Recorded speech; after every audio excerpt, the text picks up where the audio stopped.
Hello everyone, welcome to GK live. इस video में हम लोग देखने वाले हैं दोस्तों बीएसएससी सचिवालय सहायक प्रारंभिक परीक्षा के बारे में, जो कि दोस्तों जितने भी प्रश्न हैं यह सभी प्रश्न 2011 के बिहार सचिवालय एग्जाम में सारा पूछा गया प्रश्न है। तो चलिए दोस्तों प्रैक्टिस सेट नंबर 1 को स्टार्ट करते हैं। फर्स्ट क्वेश्चन है दोस्तों हमारा, केंद्रीय जल एवं विद्युत शोध केंद्र कहाँ स्थित है। केंद्रीय जल एवं विद्युत शोध केंद्र दोस्तों यह खड़गवासला में स्थित है। अगला सवाल है, 1857 की क्रांति में निम्नलिखित में से किसे एक मित्र द्वारा धोखा मिला और ब्रिटिश द्वारा पकड़ा गया तथा मार दिया गया था। दोस्तों इसका सही जवाब हो जाएगा दोस्तों तात्या टोपे। अगला सवाल है दोस्तों, 1929 ईस्वी में किसकी अध्यक्षता में आयोजित हुए भारतीय राष्ट्रीय कांग्रेस के लाहौर अधिवेशन में ब्रिटिश शासन से पूर्व स्वतंत्रता का प्रस्ताव पारित किया गया था। तो किसका सही आंसर हो जाएगा दोस्तों जवाहरलाल नेहरू। अगला प्रश्न है, राज्य के नीति निर्देशक तत्व का कौन सा सिद्धांत महात्मा गांधी के दर्शन से जुड़ा हुआ है। ग्राम पंचायतों की स्थापना। अगला सवाल है दोस्तों, हड़प्पा सभ्यता संबंधित है। हड़प्पा सभ्यता किससे संबंधित है दोस्तों, यह कांस्य युग से संबंधित है। भारत तथा चीन के बीच सीमा बनाने वाली रेखा को क्या कहा जाता है, मैकमोहन रेखा कहा जाता है। अगला सवाल है दोस्तों, नीचे दी गई प्रमुख घटनाओं का सही तिथि क्रम को लगाइए। तो दोस्तों इसका सही आंसर हो जाएगा क्वेश्चन नंबर 7 का सही आंसर हो जाएगा दोस्तों, correct answer option number A हो जाएगा। सबसे पहले बांग्लादेश का बनना हुआ था, ठीक है दोस्तों, 1971 ईस्वी में बना था। उसके बाद पोखरण 1974 ईस्वी में हुआ था, ठीक है दोस्तों। उसके बाद 1975 ईस्वी में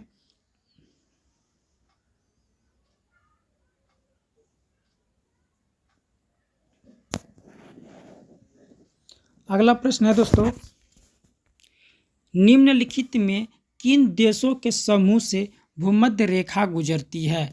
इनमें से किन देशों के समूह से भूमध्य रेखा गुजरती है। सही जवाब हो जाएगा कोलंबिया, केनिया तथा इंडोनेशिया से भूमध्य रेखा गुजरती है।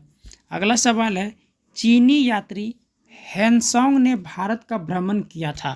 तो हेनसोंग ने दोस्तों भारत का भ्रमण किसके शासन काल में किया था। तो सही जवाब हो जाएगा दोस्तों हर्षवर्धन के शासन काल में हेनसोंग ने भारत का दौरा किया था। संपूर्ण क्रांति का आह्वान किसने किया था दोस्तों, जयप्रकाश नारायण ने किया था। अगला सवाल है, विंग्स ऑफ फायर के लेखक कौन हैं। विंग्स ऑफ फायर के लेखक दोस्तों एपीजे अब्दुल कलाम है। भाखड़ा नांगल बांध कहाँ स्थित है दोस्तों, यह सतलुज नदी पर स्थित है। अगला सवाल है दोस्तों, कल्हण द्वारा रचित राजतरंगिणी में वर्णन है। तो दोस्तों राजतरंगिणी में किसका वर्णन है, कश्मीर का इतिहास का वर्णन है। अगला सवाल है दोस्तों, राजा राम मोहन राय संस्थापक थे। राजा राम मोहन राय किसके संस्थापक थे, ब्रह्म समाज के। मैगीनॉट रेखा किन देशों के मध्य स्थित है, फ्रांस और जर्मनी के बीच मैगीनॉट रेखा स्थित है। सतलुज नदी का उद्गम कहाँ है दोस्तों, क्वेश्चन नंबर 16 है, सतलुज नदी का उद्गम कहाँ है। सही जवाब होता है दोस्तों चीन के मानसरोवर झील के पास राकसताल में सतलुज नदी का उद्गम स्थल है। भारतीय संविधान सभा ने भारतीय राष्ट्रीय ध्वज की रूपरेखा को अंगीकार किया था। तो दोस्तों कब अंगीकार किया था, 22 जुलाई 1947 ईस्वी को स्वीकार किया था। भारतीय राष्ट्रगान पहली बार कब गाया गया था। तो दोस्तों 1911 ईस्वी में भारतीय राष्ट्रगान को पहली बार गाया गया था। भारत में श्वेत क्रांति के जनक किसे कहा जाता है, डॉक्टर वर्गीज कुरियन को श्वेत क्रांति का जनक कहा जाता है। भारत का राष्ट्रीय फल क्या है दोस्तों, भारत का राष्ट्रीय फल आम है। अगला सवाल है दोस्तों, दुनिया का नवीनतम देश कौन सा है। बताइए दोस्तों दुनिया का नवीनतम देश कौन सा है। दक्षिणी सूडान, गणतंत्र है। न्यूनतम साक्षरता वाला देश कौन सा है दोस्तों? बिहार राज्य जो है न्यूनतम साक्षरता वाला प्रदेश है। अगला सवाल है दोस्तों, सम्राट अशोक ने जिसने 40 वर्षों तक भारत में राज किया, उसकी राजधानी कहाँ थी? उसकी राजधानी पाटलिपुत्र थी। ऐसा प्रथम इंजीनियर स्नातक जो किसी राज्य का 2 बार मुख्यमंत्री रहा हो, वह किस राज्य से संबंधित है? बिहार राज्य से संबंधित है। निम्नलिखित में से कौन सा देश आसियान का सदस्य नहीं है? बांग्लादेश आसियान का सदस्य नहीं है। उस राज्य का नाम बताएं जहां से भारत का प्रथम राष्ट्रपति चुना गया था। सही जवाब हो जाएगा दोस्तों बिहार। अगला सवाल है, सिखों के 10वें गुरु गुरु गोविंद सिंह जी का जन्म कहाँ हुआ था? तो दोस्तों गुरु गोविंद सिंह का जन्म पटना में हुआ था। 1946 ईस्वी में गठित अंतरिम सरकार में डॉक्टर राजेंद्र प्रसाद किस विभाग के मंत्री थे? खाद्य एवं कृषि विभाग के मंत्री थे।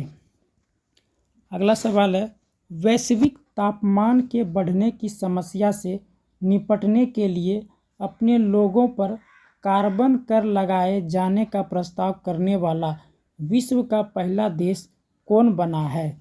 विश्व का पहला देश दोस्तों जापान बना है। अगला प्रश्न है, निम्नलिखित में से किस क्षेत्र में वर्ष 2005 में इंदिरा गांधी परमाणु अनुसंधान केंद्र ने उल्लेखनीय उन्नति की थी?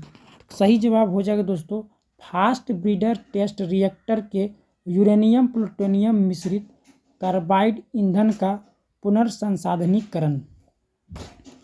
अगला सवाल है दोस्तों, क्वेश्चन नंबर 31 है, इच्छा मृत्यु को कानूनी रूप देने वाला पहला देश कौन बना है? नीदरलैंड बना है।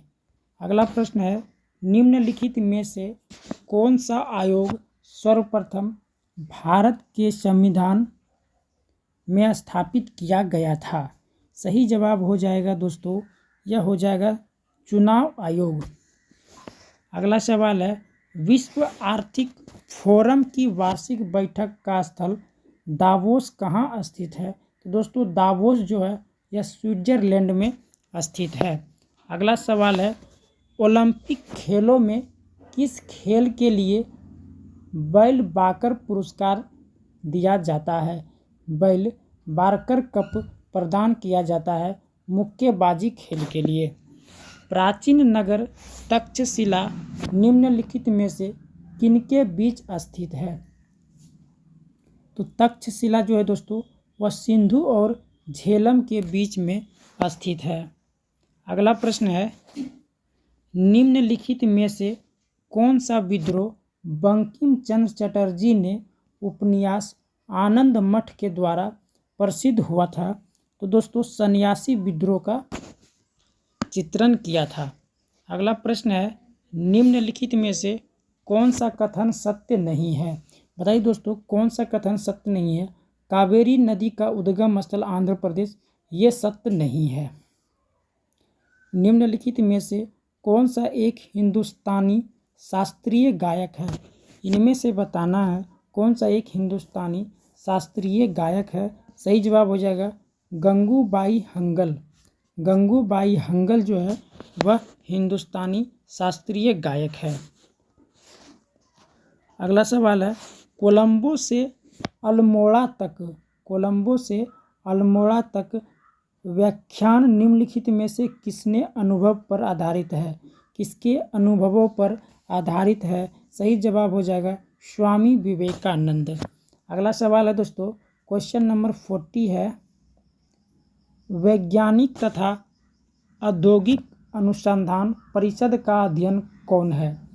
वैज्ञानिक तथा औद्योगिक अनुसंधान परिषद का अध्यक्ष कौन है? सही जवाब हो जाएगा दोस्तों 40 नंबर का हो जाएगा सी, भारत का प्रधानमंत्री। भारत में हरित क्रांति का जनक किसे माना जाता है? MS स्वामीनाथन को हरित क्रांति का जनक माना जाता है। श्री कुमार बनर्जी निम्नलिखित में से किससे संबंधित है? कुमार बनर्जी दोस्तों किससे संबंधित है? यह परमाणु ऊर्जा आयोग से संबंधित है। राष्ट्रीय स्मार्ट गवर्नमेंट संस्थान कहाँ स्थित है? राष्ट्रीय स्मार्ट गवर्नमेंट संस्थान कहाँ स्थित है? यह हैदराबाद में स्थित है। अगला सवाल है दोस्तों, वह भारतीय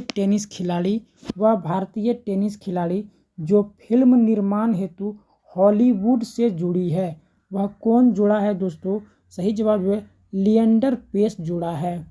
लव निम्नलिखित में से किस खेल से संबंधित है? आपको बताना है दोस्तों, लव जो है वह किस खेल से संबंधित है? टेनिस खेल से संबंधित है। अगला प्रश्न है, 2014 के राष्ट्रमंडल खेल निम्नलिखित में से किस देश में आयोजित किया गया था? राष्ट्रमंडल खेल जो है दोस्तों यह स्कॉटलैंड में आयोजित किया गया था। वृंदावन गार्डन कहाँ स्थित है? वृंदावन गार्डन दोस्तों मैसूर में स्थित है। अगला सवाल है, उस राज्य का नाम बताएं जहां से अधिकतम संख्या में केंद्रीय रेलवे मंत्री बने हैं। बताइए दोस्तों, कौन सा राज्य में सबसे अधिक केंद्रीय रेल मंत्री बना है? सही जवाब हो जाएगा बिहार राज्य से। निम्नलिखित में से कौन सा एक